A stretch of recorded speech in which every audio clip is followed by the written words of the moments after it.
Vijay cos பண்ண tsunami அப்படின்னு ஒரு பேச்சு அடிபடுது. அப்படி ஒரு தாக்கத்தை ஏற்படுத்தியிருக்கு. யாருமே எதிர்பார்க்கவில்லை. இல்லை, அந்த அலை அடிச்சிருந்தா உங்களுக்கு பெரும்பான்மையை தாண்டி போயிருந்தா தான் அந்த அலை முழு அலை. இது பாதியோட நின்று இருக்கு. எவ்வளோ கொடுத்தாங்க? எல்லாருக்கும் கொடுக்கல, 10,000 கொடுக்கல. என்னங்க அப்போ இது வரைக்கும் எல்லாரும் 10,000 கொடுக்குறோம், 5,000 கொடுக்குறோம் அப்படிங்கிறாங்க. 5,000 கொடுத்தால்தான் ஓட்டு எல்லாம் போய். அதாவது எவ்வளோ கட்டுவீங்க, பணம் கொடுப்பேன், அதெல்லாம் கேட்கவே இல்லை. என்ன செல்வாக்கு இருக்குது, எப்படி உங்களுக்கு நாலேஜ் இருக்குது, என்ன மாதிரி கோஆர்டினேட் பண்ணுவீங்க, எப்படி மக்களை அப்ரோச் பண்ணுவீங்க, உங்களுக்கு கோஆர்டினேட்டிங் ஸ்கில் அதெல்லாம் இருக்கா, இதெல்லாம் ஒர்க் அவுட் பண்ணி தென் கேண்டிடேட்ஸை செலக்ட் பண்ணிருக்காங்க. இதே நிற்காமல் இருந்திருந்தான்னு வச்சுங்க, டிஎம்கே ஆட்சிக்கு வந்திருக்குமோ மறுபடியும். இதெல்லாம் பார்க்குறச்ச நிச்சயமா டிஎம்கே தான் ஆட்சிக்கு வந்துடும். ஒரு கட்சி இதுக்கப்புறம் அனலைஸ் பண்ணி தான் ஆகணும். இந்த அதிமேதாவி தானங்கிறது விஜய் ஒரே அடி அடிச்சு, நீ போ மக்கள்கிட்ட போய் பேசு, யார் யார் உனக்கு கஷ்டப்பட்டாங்களோ அவங்ககிட்ட போய் உன் திண்ணையில போய் உட்காந்து பேசு.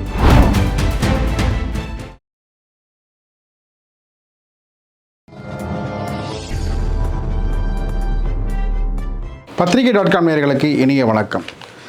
தனிப்பெரும் கட்சியாக தமிழக வெற்றி கழகம் உருவாகி இருந்தாலும் தொங்கு சட்டசபை நோக்கி தான் இந்த 2026 சென்று கொண்டிருக்கின்றது.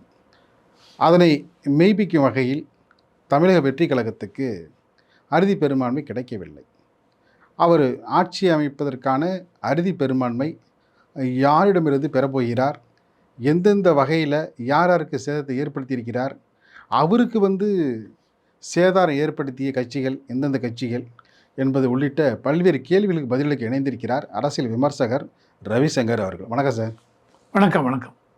எல்லோரும் எதிர்பார்த்தது என்னன்னா, ஒரு புதிய வரலாறு படைத்திருக்கிறார் விஜய் அப்படின்னு தான் எதிர்பார்த்தாங்க. நேற்று காலையில் தொடங்கி நேற்று காலையில் விவாத நிகழ்ச்சியிலையும் நான் குறிப்பிட்டிருந்தேன், 108 தொகுதி தான் அப்படின்னு. தொங்கு சட்டசபை தமிழகத்துக்கு எந்த அளவுக்கு நல்லது, எந்த அளவுக்கு பல அதிரடி திருப்பங்களை ஏற்படுத்தும், அரசியல் ரீதியாக மட்டும் இல்லை, மக்களும் இதை நோக்கி தான் இனிமேல் பேச தொடங்குவார்கள். உங்களுடைய பார்வை? நேற்று இந்த எலெக்ஷன் அப்படிங்கிறது விஜய் காஸ் பண்ண சுனாமி அப்படின்னு ஒரு பேச்சு அடிபடுறது. அப்படி ஒரு தாக்கத்தை ஏற்படுத்தியிருக்கிறார். யாருமே எதிர்பார்க்கவில்லை. இல்லை, அந்த அலை அடிச்சிருந்தா உங்களுக்கு பெரும்பான்மையை தாண்டி போயிருந்தால் தான் அந்த அலை முழு அலை. இது பாதியோட நின்று இருக்கு, 108 நின்றுச்சு. அதாவது இந்த அலை 108 நின்று இருக்குங்கிறது வேற. அதாவது எல்லாருமே சொன்னது ஒரு சீட்டு கூட வாங்க முடியாதுன்னு சொன்னது. விஜயை பொறுத்த வரைக்கும் 12%, 15% வந்தாலும் அதிகம் அப்படின்னு தான் சொல்லியிருந்தது. அதையெல்லாம் உடைத்து விட்டார். இவருக்கு ஓட்டை ஸ்ப்ளிட் பண்ணுவாருங்க இவர். ஆனால் ஜெயிக்க முடியாது. இவர் டிஎம்கேல நிறையா ஓட்டை பிரிப்பார், ஏடிஎம்கேலையும் கொஞ்சம் பிரிப்பார். நம்மளே கூட பேசியிருக்கோம் இதை. ஆமாம், இன்னும் ஏடிஎம்கேல மட்டும்தான் தாக்கம் இருக்குமா, டிஎம்கேல மட்டும்தான் இருக்குமா, ஏடிஎம்கேல இருக்காதான்னு வேறு கேட்டிருக்கீங்க. அப்போ நான் சொன்னேன், ரெண்டுத்துலேயும் இருக்கும், ஆனால் டிஎம்கேல அதிகமாக இருக்கும் அப்படின்னு பேசியிருக்கேன். இருந்தாலும் விஜய்க்கு ஓட்டை பிரிப்பார், ஆனால் சீட்டு ஜெயிக்க முடியாதுன்னு வேறு பேசியிருந்தோம். சென்னை கோட்டையாக இருந்த திமுக இடங்கள்ல அவர் ஓட்டையை போட்டு 16 இதில் 14 ஜெயிச்சுட்டாருங்க. அதே மாதிரி திருவள்ளூர் முழுக்க கைப்பற்றிருக்காரு. செங்கல்பட்டு 2 இடங்களை தவிர பாக்கி எல்லாத்தையும் எடுத்து. காஞ்சிபுரம் அதே போல. காஞ்சிபுரம் 4க்கு 4 எடுத்தாச்சு. ஒன்றும் இல்லை, அந்த இதுவே நான் வச்சிருக்கேன் எப்படி எடுத்திருக்காங்க. திருவண்ணாமலையிலேருந்து ஏடிஎம்கே எடுக்கிறாங்க, அந்த பெல்ட்ல அவங்க எடுக்கிறாங்க. ஆமாம். ஸோ இது நான் டீட்டெயிலாக அப்புறம் நான் கொண்டு சொல்கிறேன். இதில் விஜய் ஸோ இந்த மாதிரி எடுத்துட்டாரு சார் விஜய். எப்படி சார் சாத்தியம்? அதாவது எந்த கட்சிக்கு இவங்களுக்கும் பணமும் கொடுக்கவில்லை. ஓகே, அவருடைய கேண்டிடேட்ஸ் எல்லாம் நிறைய பேர் சில மாவட்டங்களில் கேன்வசிங்க்கும் போன மாதிரி தெரியல. அதாவது கேன்வசிங்கும் போனால் எல்லாமே சொல்கிறது, சார் இன்றைக்கி ஒரு கேன்வசிங் எம்எல்ஏ எலெக்ஷனாக 3 கோடி ஆகிடும், 3.5 கோடி ஆகிடும், எம்பி எலெக்ஷனாக 5-10 கோடி ஆகிடும். ஒவ்வொரு பெரிய நேஷ்னல் பார்ட்டியே எம்பி எலெக்ஷனாக 15 கோடி 20 கோடி. என்ன பண்ணுறீங்க இந்த 20 கோடியை? எல்லா கேண்டிடேட்ஸ்க்கெலாம் கொடுக்கணுமே. ஆனால் நிறைய இதில் என்ன பேச்சு அடிபடுறது, பணத்தை இவங்க அனுப்புகிற பணத்தை எல்லாம் மேல் லெவல் அவங்களே வாங்கி வச்சுன்றாங்க. யாருக்கு யார் எம்பி நிற்கிறாங்க, எம்எல்ஏ, அவங்க கேண்டிடேட்ஸ்க்கு அந்த அளவுக்கு டிஸ்ட்ரிபியூட்டும் பண்ணுறதில்லை. ஆனால் விஜயோட எலெக்ஷன் நேற்று பேசும்பொழுது பார்த்துக்கிறச்ச சார் யாரும் கேன்வசிங் எதுக்கும் போகவும் இல்லை, செலவெல்லாம் பண்ணலை சார். கேண்டிடேட்ஸ் யாரும் பொதுவாக இன்றைக்கி எலெக்ஷன் அப்படின்னாலே பார்ட்டிஸ் இன்டர்வியூ வைக்கிறாங்க. இன்டர்வியூ வச்சு அதில் எவ்வளவு பணம் உங்களால் செலவு பண்ண முடியும் தேர்தலுக்கு, அந்த மரபெல்லாம் இவர் உடைச்சதுனால இந்த வெற்றி. உடச்சி எறிஞ்சிட்டார். எவ்வளோ கொடுத்தாங்க? எல்லாருக்கும் கொடுக்கல, ஒருத்தருக்கும் கொடுக்கல. என்னங்க அப்போ இது வரைக்கும் எல்லோரும் 10,000 கொடுக்குறோம், 5,000 கொடுக்குறோம் அப்படிங்கிறாங்க. 5,000 கொடுத்தால்தான் ஓட்டு, எல்லாம் போய் இன்னும் பாதி இடங்களுக்கு பிரச்சாரமே போகல. பிரச்சாரமே போகவே, பிரச்சாரம் போயிருந்தால் என்ன இருக்கும்? ரூரல்னால் போகவே இல்லை. நிறைய இடத்துல இவருடைய உருவ பொம்மையை இவர் சைஸுக்கு வேனில் வைத்து கொண்டு போயிருக்காங்க. இதையும் தாண்டி மதுரையில் விஜய் பேசும்பொழுது பிரச்சாரத்தில் என்ன சொன்னார்? எல்லா தொகுதியிலையும் நான் தான் நிற்கிறேன் அப்படின்னு நீங்கள் அசையும் பண்ணிட்டு ஓட்டு போடணும் அப்படின்னு ஒரு வார்த்தை. கொங்குபேட்டில் நிறைய இடங்களை காலி பண்ணிட்டார். அப்போ அதாவது ஏடிஎம்கே கோட்டையாக இருந்த கோயம்புத்தூரில் ஒரு தொகுதி தவிர பாக்கி எல்லா தொகுதியும் பார்த்தீங்கன்னா அதாவது விசிலும் சூரியனும் பிரிச்சுக்கிட்டாங்க. நான் அதை என்ன பண்ணுறேன், டிஸ்ட்ரிக்ட் வைஸ் எவ்வளோ கொண்டு வரேன். இப்போ அதில் வந்து அதுக்கு முன்னாடி ஒரு சின்ன ஒரு விளக்கம், அந்த விளக்கத்தின் அடிப்படையில் வந்து நான் உங்களுக்கு வந்து அதுக்கு முன்னாடி விஜயோட அந்த கேன்வசிங் பற்றி சொல்கிறேன். அதாவது இவர் பூத் லெவல் ஸ்ட்ராங்காக இருக்குமா, என்ன பண்ணார்? பூத் ஆர்கனைசேஷன், பூத் இன்ஃப்ராஸ்ட்ரக்சர் இல்லை, ஒரு இதனாலே பூத்து தான் முக்கியம் அப்படி இப்படின்னு சொன்னோம். இன்னைக்கு என்னையா பண்ணார் இவர் அப்படின்னு ஒரு அனலைஸ் பண்ணியிருந்தேன். அதை பார்த்தீங்கன்னு வச்சுங்களேன், இவர் வந்து ஆரம்பத்தில் ஆரம்பித்தது லட்சக்கணக்கில் இவருடைய ரசிகர் மன்றம். இந்த ரசிகர் மன்றங்கள்லாம் ஆரம்பித்து அக்ராஸ் தமிழ்நாடு ரொம்ப இது பண்ணிருக்கார். அண்ட் இது எல்லாமே இந்த ரசிகர் மன்றம்லாம் ஃபில்ம் ப்ரமோஷனை தாண்டி வெல்ஃபேர் ஸ்கீம்ஸ், மக்களுக்கு எந்த அளவுக்கு வெல்ஃபேர் பண்ண முடியும் அப்படின்னு ஒவ்வொரு ஏரியாவில் இருக்கிற ஏரியாங்கிறது சிட்டி ஆகட்டும், இதுவாகட்டும், செமி அர்பன், எல்லா இடத்துலையும் எந்த அளவுக்கு வெல்ஃபேர் இது பண்ண முடியும். பிளட் டொனேஷன் கேம்ப்ஸு, ரிலீஃப் ஒர்க்னா ஃப்ளட்டு, அதெல்லாம் ரிலீஃப் ஒர்க் பண்ணுறது, ஸ்டூடெண்ட்ஸ் யார் யார் படித்து வராங்க அது வருஷம் அவர் பண்ணுறது, அது இது எல்லாமே ஆரம்பத்திலிருந்து இவர் வெல் பிளான் அந்த ரசிகர் மன்றம் பண்ணது. இதையும் தாண்டி கோயம்புத்தூரில் இவங்க ஃபேன் கிளப்லாம் பார்த்தீங்கன்னு வச்சுங்க, ரொம்ப ஆர்கனைஸ்டு நிறைய ஒர்க்கெல்லாம் பண்ணிருக்காங்க. இதை தாண்டி ரெண்டாவது இதில் 2021 இவர் என்ன பண்ணுறார், இவ்வளோ பண்ணுறமே டெஸ்ட் பண்ணி பார்க்கலாம் மக்கள்கிட்ட நமக்கு செல்வாக்கு எப்படி இருக்கிறது அப்படின்னு சொல்லிட்டு. அப்போ இந்த civic election, local body election அதில் வரும்பொழுது கட்சி பேர் அதுக்கு இதெல்லாம் கொண்டு வராமல் இவங்க என்ன பண்ணிருக்காங்க, விஜய் நற்பணி மன்றம் ஃபேன் கிளப் மட்டும் ஒரு 169 கேண்டிடேட்ஸ் நின்று இருக்காங்க. அதில் 115 பேர் ஜெயித்து விட்டார்கள். உடனே it gives M A confidence, ஒரு தன்னம்பிக்கை கொடு, ஓகே நம்மளால் பண்ண முடியும்னு. அதுக்கப்புறம் இவங்க என்ன பண்ணிருக்காங்க, நிறையா வாட்ஸ்அப் குரூப் எக்கச்சக்கமாக இந்த வாட்ஸ்அப் குரூப் டீப்பாக அதுக்குள்ளே வாட்ஸ்அப் என்டையர் தமிழ்நாடுல இருக்க ரூரல் அவங்க இவங்க எல்லாரையும் கனெக்ட் பண்ணிருக்காங்க.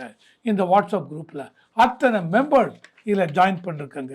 ஜாயின் பண்ணிட்டு அதுக்கப்புறம் நீங்கள் பார்த்தீங்கன்னு வச்சுங்க, இந்த வாட்ஸ்அப் குரூப்லேயே யார் என்ன இப்படி எப்படி இருக்கான்னு பார்த்து அவங்க இதுலேயே இந்த தொகுதியில் பூத்து கீத்து ஏஜென்ட் எப்படி போடலாம், என்ன பண்ணலாம், யார் கோஆர்டினேட் பண்ணிக்க முடியும், அத்தனையும் இதில் பண்ணிருக்காங்க. இதெல்லாம் பண்ணி முடிச்சதுக்கப்புறம் சிக்னல் இது வாங்கியிருக்காங்க, சிம்பிள், விசில் சிம்பிள். அந்த விசில் சிம்பிளையும் அந்த வாட்ஸ்அப் குரூப் இது மூலம் மகளிர் எல்லாவற்றுக்கும் உங்கள் வீட்டில் இதில் உங்கள் தொகுதி எல்லாருக்கும் ஸ்ப்ரெட் அவுட் பண்ணுங்கள். வீட்டு வாசலில் விசில் போட்டு கோலம் போடுங்க. போட்டால் இது எல்லாருமே டிவி கேக்கு சப்போர்ட் பண்ணுற மாதிரி இருக்கும். இதை ஸ்ப்ரெட் அவுட் பண்ணுங்க. இந்த மாதிரி ஒரு பியூட்டிஃபுல் நெட்வொர்க் இவர் டெவலப் பண்ணிருக்கார். அந்த நெட்வொர்க் டெவலப் பண்ணது ஒன்றுமே இல்லை, 20 நாளில் முடிச்சுட்டாருப்பா, இல்லை. இதுக்கு பின்னாடி பிஹைண்ட் தி சீன் இந்த அளவுக்கு ஸ்ட்ரக்சர்டு ஒர்க் அண்ட் இன்டர்வியூ, இதெல்லாம் கேண்டிடேட் செலக்ட் பண்ணது, இதெல்லாம் ஒரு கார்ப்பரேட் ஸ்டைலில், அதாவது எவ்வளோ கட்டுவீங்க, பணம் கொடுப்பீங்க, அதெல்லாம் கேட்கவே இல்லை. என்ன செல்வாக்கு இருக்குது, எப்படி உங்களுக்கு நாலேஜ் இருக்குது, என்ன மாதிரி கோஆர்டினேட் பண்ணுவீங்க, எப்படி மக்களை அப்ரோச் பண்ணுவீங்க, உங்களுக்கு கோஆர்டினேட்டிங் ஸ்கில் அதெல்லாம் இருக்கா, இதெல்லாம் ஒர்க் அவுட் பண்ணி தென் கேண்டிடேட்ஸை செலக்ட் பண்ணிருக்காங்க. கேண்டிடேட் செலக்ட் பண்ணி யாருக்கிட்டேயும் பணம் இவர் வாங்கவில்லை, இவரும் இவங்களுக்கு பணம் கொடுக்கவில்லை, அது பாட்டுக்கு நடந்திருக்கு. ஸோ இது ஒரு சயின்டிஃபிக், இது கார்ப்பரேட் ஸ்டைலில் பியூட்டிஃபுல்லாக ஒர்க் அவுட் பண்ணிருக்காரு. எதையும் தாண்டி பார்த்தீங்கன்னா அதிமுக அன்னைக்கு கொஞ்சம் நம்பிக்கைக்கூடிய வகையில் வந்து வெற்றியை தந்தது எந்த தொகுதினா திருத்தணி, ஆற்காடு, அணைக்கட்டு, செய்யூர், மதுராந்தகம், செய்யாறு, ஆரணி, கலசப்பாக்கம், செங்கம், கீழ்பண்ணாத்தூர், மயிலம், திருக்கோவிலூர், சங்கராபுரம், ஆத்தூர், ஏற்காடு, எடப்பாடி, மேட்டூர், சங்ககிரி, ஓமலூர், கெங்கவெள்ளி, அரூர், பாப்பிரெட்டிப்பட்டி, பாலக்கோடு, பர்கூர், ஓசூர், ஜோலாரப்பேட்டை, அந்தியூர், பவானி, புவனகிரி, நெய்வேலி, பண்டுட்டி, நன்னிலம், வேதாரண்யம், அரியலூர். இதெல்லாம் பார்த்தீங்கன்னா 47 தொகுதிகளில் 40 தொகுதிகள் வந்து பார்த்திங்கன்னா அந்த வன்னியர் பெல்ட். இதுதான் வந்து எடப்பாடி பழனிசாமி அவர்களுக்கு வந்து கை கொடுத்துருக்கு. இந்த விசில் அலையில் அது ஓரளவு தாக்கு பிடிச்சி நின்னது பார்த்தீங்கன்னா இதோடைய இது ரொம்ப ஸ்ட்ராங்காக இருந்திருக்காங்க. இந்த நங்கூரம் மாரி நின்னதுனால தான் இன்றைக்கி வந்து அதிமுக வந்து 53 சீட்டில் வந்து நின்றுருக்கு. அவர் சவுத்துலேயும் பெரிய அவர் ஸ்கோர் பண்ண முடியல. அதே போல் பார்த்தீங்கன்னா கொங்கு பெல்ட்டு ரொம்ப வந்து அவர் கை கொடுக்கவே இல்லை. அதான் நீங்கள் சொன்ன இதில் பார்த்தீங்கன்னு வச்சுங்க, இப்போ திருவள்ளூரில் 6 சீட் இருக்குது. திருவள்ளூர் மாவட்டத்தில் 6 தொகுதியில் 5 தொகுதி இவங்க ஜெயிச்சிருக்காங்க. ஒரு தொகுதி ஏடிஎம்கே. சென்னையில் மொத்தம் 22 இருக்குது. அதில் சிட்டி அண்ட் ரூரல் அதில் 20 டிவிகே, 2 வந்து டிஎம்கே. தென் காஞ்சிபுரம் 3-3 டிவிகே. செங்கல்பேட் 6ல் 4 எடுத்திருக்காரு, 2 ஏடிஎம்கே. ராணிப்பேட் 4ல் 3 டிவிகே, 1 ஏடிஎம்கே. வெள்ளூர் 5ல் 4 டிவிகே, 1 ஏடிஎம்கே. திருப்பத்தூர் 4ல் திருப்பத்தூர் மாவட்டம், அதாவது வாணியம்பாடி, ஆம்பூர், ஜோலார்பேட் அண்டு திருப்பத்தூர். அதில் வந்து 4 இதில் 1 டிவிகே, 2 டிஎம்கே அலையன்ஸ் அண்ட் 1 ஏடிஎம்கே. கிருஷ்ணகிரி 6ல் 2 டிவிகே 2, டிஎம்கே 2, ஏடிஎம்கே 2. ஏடிஎம்கேங்கிறது அலையன்ஸ், டிஎம்கேங்கிறது அலையன்ஸ் சொல்கிறேன். இந்த தருமபுரி 5 இதில் 1 தான் டிவிகே, மீது 4 வந்து ADMK alliance. Main of PMK இது. அதில் தருமபுரி பிஎம்கே அந்த அளவுக்கு. அங்கே பெண்ணாகரத்துலேயும் விசில் ஊதி இருக்கு. ஊசியில் அதான் 1 ஜெயிச்சிருக்காரு. தருமபுரியில் 1. திருவண்ணாமலையில் 8ல் 1 தான் டிவிகே. அங்கே வந்து ஃபுல் அண்ட் ஃபுல் ரோல் வந்து ஏடிஎம்கே தான். ஏடிஎம்கே 5, ஆரணி, கலசப்பாக்கம், அந்த பார்த்தீங்கன்னா செய்யாறு, வந்தவாசி, கீழ்பெண்ணாத்தூர், இது மொத்தம் 5 தொகுதி மெஜாரிட்டி வந்து ஏடிஎம்கே தான். ஏடிஎம் 5. திருவண்ணாமலை ஃபுல்லாகவே வந்து ஏடிஎம். 8ல் 5 ஜெயிச்சிருக்காங்க. விழுப்புரத்தில் வந்து 7 தொகுதியில் டிவிக்கு ஒன்றுமே இல்லை, 3 டிஎம்கே, 4 ஏடிஎம்கே. கள்ளக்குறிச்சியில் பார்த்தீங்கன்னு வச்சுங்க, 4 தொகுதி மொத்தம் 1 டிவிகே, 1 டிஎம்கே, 2 ஏடிஎம்கே. அண்டு சேலம் 11ல் 4 டிவிகே, 7 ஏடிஎம்கே சேலத்தில். நாமக்கல் 6 இதில் 5 டிவிகே, 1 ஏடிஎம்கே. தென் இதில் இன்றைக்கி ஈரோட்டில் 8, அதில் 5 டிவிகே, 3 வந்து ஏடிஎம்கே. இங்கெல்லாம் டிஎம்கே கிடையாது. நீலகிரிஸ் மொத்தம் 3 தொகுதி, அதில் 2 வந்து இவங்க, 2 வந்து டிஎம்கே, டிவிகே கிடையாது. 1 வந்து ஏடிஎம்கே. அந்த 1 தான் பிஜேபின்னு நினைக்கிறேன். ஊட்டியில் ஜெயிச்சிருக்காங்க. போஜராஜன். எஸ். திருப்பூரில் பார்த்தீங்கன்னா 8 இருக்குது தொகுதி, அதில் 4 வந்து டிவிகே, 2 டிஎம்கே, 2 ஏடிஎம்கே. திருப்பூர் வடக்கில் சத்யபாமா ஜெயிச்சிருக்காங்க. அது போல் பார்த்தீங்கன்னா நிறைய இடங்களில் வந்து சொல்லி வச்ச பிறகு அடிக்கிறாங்க. 4 டிவிகே, 2 டிஎம்கே, 2 ஏடிஎம்கே. கோயம்புத்தூர் 10ல் 1 தான் ஏடிஎம்கே, பாக்கி திமுகவும் விசில் பிரிச்சுக்கிறாங்க. 3 TVK, 3 DMK, 6 TVK. அதில் ரொம்ப எதிர்பார்க்கப்பட்டது வால்பாறை தான் ரொம்ப எதிர்பார்க்கப்பட்டாங்க. தாவாய்க்கிலேருந்து டிவிக்கிலேருந்து முதல் முறையாக வந்து அதிமுக முகாமிலேருந்து போய் சேர்ந்தவர் யாருன்னா ஸ்ரீதரன். டாக்டர். அவர் 91 காலகட்டத்திலே ஜெயலலிதா அவர்களோட பாராட்டு பெற்றவர். அவர் போனதுக்கு அப்புறம் தான் அந்த தாவேக்காவுக்கு ஒரு கலரே கிடச்சிது. அதுக்கு பிறகு தான் எல்லாருமே போனாங்க. எக்ஸ் மினிஸ்டர் செங்கோட்டையன், கோபாகிருஷ்ணன் எல்லாம் போனாங்க. அவர் பேரில் நல்ல ஒரு மரியாதை அந்த தொகுதியில். இப்போ அவர் தான் தோத்தது தான் பெரிய கஷ்டம். ஒரு டிவிக்கு பெரிய ஷாக். அவர் தான் ஜெயிப்பார்னு. அவர் ஜெயிச்சிருந்தா 7 வந்திருக்கும். ஆமாம், இப்போ 6 ஜெயிச்சிருக்காங்க, 7 வந்திருக்கும். ஆமாம். திண்டுக்கல் நீங்கள் பார்த்தீங்கன்னு வச்சுங்க, மொத்தம் 7 சீட் இருக்குது, அதில் 1 தான் டிவிகே. திண்டுக்கல் 4 டிஎம்கே. பொதுவாகவே அங்கே டிஎம்கே இது உண்டு, 2 வந்து ஏடிஎம்கே. கரூர் அப்புறம் 4 வந்து மொத்தம் 4 தொகுதி, அதில் 1, 2, 1 டிவிகே, 1 குளித்தலை. ஆமாம், 1 டிவிகே, 2 வந்து டிஎம்கே, 1 வந்து இவங்க ஏடிஎம்கே. பெரம்பூர் திருச்சிராப்பள்ளி அதில் 9 தொகுதியில் 6 தொகுதி டிவிகே ஜெயிச்சிருக்காங்க, 2 வந்து டிஎம்கே ஜெயிச்சிருக்காங்க, 1 வந்து ஏடிஎம்கே. திருச்சியெல்லாம் டிஎம்கே கோட்டை இல்லையா? அந்த டெல்டா கொஞ்சம் காவந்து பண்ணி விட்டுருக்கு. யாருக்கு? டிஎம்கேவுக்கு. ஓகே. அங்கே ஏடிஎம்கே கொஞ்சம் அங்கெல்லாம் குறைவான தொகுதி தான். விஜயே பார்த்துருச்சேன், திருச்சி ஈஸ்டில் ஜெயிக்க மாட்டார் அப்படின்னாங்க, அங்கேயும் ஜெயிச்சிட்டார்.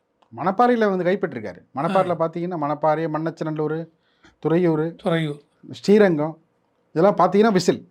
அங்கே ஸ்ரீரங்கத்திலே அவர் வந்து ஒரு பிராமின் கேண்டிடேட் நிறுத்தி வச்சிருக்காரு. மொத்தம் 10 இடத்துல. அங்கே ஸ்ரீரங்கத்திலே ஒன்று, அப்புறம் மயிலாப்பூர்லேயும் ஒரு பிராமின் கேண்டிடேட்டு. புதுக்கோட்டையில் விஜயபாஸ்கர் அவர் ஏடிஎம்கே. புதுக்கோட்டை மொத்தம் 6. அதில் வந்து 2 டிவிகே, 3 டிஎம்கே, 1 ஏடிஎம்கே. திருச்சிக்கு அப்புறம் பெரம்பலூர் மொத்தம் 2 தொகுதி.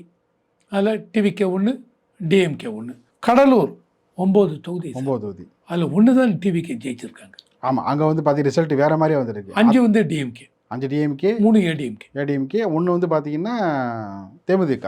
அதில் வந்து திமுக. 1 வந்து இவங்க டிவிகே, 1 டிவிகே. 5ல் வந்து பார்த்தீங்கன்னா 1 தேமுதிக, 4 திமுக வந்துருக்கும். ஆமாம், 4 திமுக, 1 திமுக கூட. ஓகே. மயிலாடுதுறை 3மே வந்து திமுக தான். ஆனால் 3மே வந்து பார்த்தீங்கன்னா ரீடிங் ஃபர்ஸ்ட்டில் வந்து ஒரு 12 மணிக்கு மேலே பார்த்தீங்கன்னா ஏடிஎம்கே தான் வந்து போகுது. 3மே. ஆமாங்க, ஒரு சமயத்தில் ஏடிஎம்கே 74 இருந்தாங்க. ஆமாம், 74க்கு மேலே இருந்தாங்க. ஆமாம். ஏன்னா திமுக பார்த்தீங்கன்னா 59. 54 தாண்டவே இல்லை. அதுக்கப்புறம் 59 போச்சு. அதுக்கப்புறம் கொஞ்சம் கொஞ்சமாக இவங்க ஏறினாங்க. அதுக்கப்புறம் 75லேருந்து ஏடிஎம்கே இறங்கினது. அது ஒரு 12 மணிக்கு மேலே பார்த்தீங்கன்னா ஏடிஎம்கே வந்து மேலே இருந்தது, அது டவுன் ஆச்சு. டிஎம்கே டவுனில் இருந்தது, அது அப்பர் ஹேண்ட் எடுத்தது. நீங்கள் 2021 எலெக்ஷன்லையும் பார்த்தீங்கன்னு வச்சுங்க, ஆரம்பத்தில் 100+ ஏடிஎம்கே இருந்தாங்க. ஆமாம். அப்புறம் அப்படியே குறைஞ்சி டிஎம்கே ஏறினாங்க.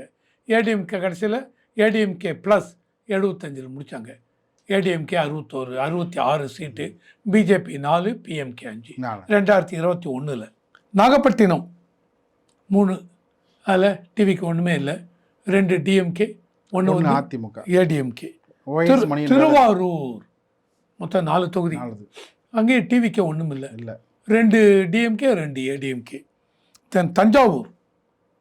தஞ்சாவூரில் ரொம்ப இவ்வளோ 8 தொகுதி மொத்தம் டிஎம்கே ஸ்வீப் பண்ணாங்கன்னு நினச்சேன். ஆனால் டிஎம்கே 6 ஜெயிச்சிருக்காங்க, 2 வந்து டிவிக்கு. ஆமாம், கும்பகோணமும் தஞ்சாவூரும் விசில் விஜய். விஜய் மீது 6 வந்து இவங்க. ஆமாம். ஆனால் இவங்க இப்போ என்ன சொன்னாங்க, தஞ்சாவூர் டெல்டா எல்லாத்துலையும் ஏடிஎம்கே வந்துடும். ஒன்றும் வரல, டெல்டா. அது கடைசி நேரத்தில் பாபநாசன் தான் வர மாரி இருந்தது ஏடிஎம்கேவுக்கு. அது வந்து ஒருவேளை விஜய் நிற்காமல் இருந்திருந்தான்னு வச்சுங்க, டிஎம்கே ஆட்சிக்கு வந்திருக்குமோ மறுபடியும். இதெல்லாம் பார்க்குறச்ச நிச்சயமா டிஎம்கே தான் ஆட்சிக்கு வந்திருக்கும். இல்லை, உங்களுக்கு வந்து அதிமுகவோட பாமக போகாமல் இருந்தாலே திமுக ஆட்சி அமைக்கிறாங்க இந்த எலெக்ஷன்லேயே. ஆமாம், இப்போ நீங்கள் சொன்ன மாதிரி அந்த 40 சீட் இவங்க வின் பண்ணதில் வன்னியர் டாமினேட்டட் ஏரியா. ஆமாம், இவங்க இதுதான். இப்போ திருமாவளவன் உணர்த்தது என்னன்னா, வன்னியர்கள் வாக்கு எல்லாமே வந்து சொல்லி வச்ச போல் வந்து ஏடிஎம்கே விழுந்துருச்சு. ஆனால் ஏடிஎம்கேவுடைய வந்து ஃபீல்டு ஒர்க் என்பது பாமகவுக்கு இல்லை, பிஎம்கே ஒர்க்கு அவங்க வந்து ஜெயிக்க வச்சுருக்காங்க. ரேதர் இப்படி சொல்லலாமா, இந்த தொகுதி அலாட்கேட் பண்ணுறாரு இல்லையா, அதில் ரொம்ப கிளவராக எடப்பாடி பண்ணிருக்காரோ. அதாவது வன்னியர் டாமினேட்டட் ஏரியாவில் இதில் நமக்கு கிடைக்காது, இதெல்லாம் நம்ம எடுத்துக்கலான்னு பிஎம்கேக்கு போகிறது, அவங்க ஷூராக ஜெயிச்சுருவாங்க, நம்ம எடுத்துக்கான்ட்டு எடுத்துருப்பாரு. இந்த தொகுதிகள் ஏற்கனவே ஜெயித்த தொகுதிகள் இருக்குங்கள சார், அதுக்கு தான் நீங்கள் அனலைஸ் பண்ணணும் சார். 27 ஒவ்வொரு கட்சி இதுக்கப்புறம் அனலைஸ் பண்ணி தான் ஆகணும். இந்த அதிமேதாவி தானங்கிறது, அதிமேதாவி தானம் வந்து விஜய் வந்து ஒரே அடி அடிச்சு, நீ போ மக்கள்கிட்ட போய் பேசு, யார் யார் உனக்கு கஷ்டப்பட்டாங்களோ அவங்ககிட்ட போய் உன் திண்ணையில் போய் உட்காந்து பேசு, கண்டிப்பாக உனக்கு யார் யார் உதவி பண்ணாங்களோ கிட்ட வந்து பேசு அப்படின்னு உணர்த்திருக்காரு. இதுக்கப்புறமா ஒவ்வொரு கட்சிகளும் சுய பரிசோதனை பண்ணி அவங்க இந்த சுய பரிசோதனை தான் பிஜேபிக்கு 27 கொடுத்தாங்க. இப்போ வாங்கிட்டு வந்துட்டோம். என்ன 27 கொடுத்தாங்க? உங்களுக்கு அதில் எந்த தொகுதியில் கான்ஃபிடென்ட்டாக இருக்கீங்க, ஜெயிப்பீங்களா, அதில் என்ன பிரச்சனை இருக்குது, அந்த தொகுதியில் எந்த கம்யூனிட்டி கேஸ்ட் அதிகமாக இருக்காங்க, உங்களுக்கு சாதகமாக இருப்பாங்களா, ஒன்று இவங்களுக்கு யார் யாருக்கு வேணும் அதை மட்டும் எடுத்துக்கிட்டாங்க. ஆனால் அதுலேயும் ஜெயிக்க முடியல. 27 இடங்களை வாங்கி சார் ஒரே ஒரு வன்னியர் வேட்பாளர் மட்டும் கொடுக்குறாங்க. பாக்கி எல்லாம் பார்த்தீங்கன்னா உங்கள் தொகுதி நீங்கள் வாங்குறீங்கன்னா யார் யார் அங்கே வந்து எந்தெந்த சமூகம், அதான் சொல்கிறேன், எந்தெந்த சமூகம் வந்து வெளி பண்ணணும், நீங்கள் அதை பார்த்து தானே வேட்பாளர் போடணும். கண்டிப்பாக அந்த ஒரு பாட்டு வந்து பிஜேபி மேலே இருக்குது. கண்டிப்பாக இருக்குது. அது கோவில் நகர் சார் அனலைஸே பண்ணல சார். கோவி நகரம் எல்லாத்தையுமே வாங்கினாங்க, எல்லாத்தையும் தோத்துட்டாங்க. ஸோ புதுக்கோட்டையில் மொத்தம் 6 தொகுதி, அதில் 2 டிவிக்கே 3 இவங்க பேசிட்டோம். சிவகங்கா 4 தொகுதி, 4மே விஜய் ஜெயிச்சிட்டார். டிவிக்கே காரைக்குடியில் அந்த பையன் தான் முதல்ல விஜய்க்கு 2 வருஷத்துக்கு முன்பு பார்த்தீங்கன்னா முதல் பிரச்சாரம் அந்த காரைக்குடியில் வெற்றி பெற்ற டாக்டர் பிரபு அவர் தான் முதல் வேட்பாளராக களத்தில் மக்கள்கிட்ட போனார். மக்கள்கிட்ட போய் பேசினார். அங்கே பெரிதும் எதிர்பார்க்கப்பட்ட சீமானை வந்து படுதோல்வியை சந்திச்சிருக்கிறாரு. ரொம்ப I think last is deposit நினைக்கிறேன் சீமான். நிறைய இடங்களை பெற தொடர்ந்து பேசுவோம் சார். நிகழ்ச்சியில் பங்கேற்று பலர் கருத்தில் தெரிவித்தமைக்கு நெஞ்சார்ந்த நன்றி சார். நன்றி.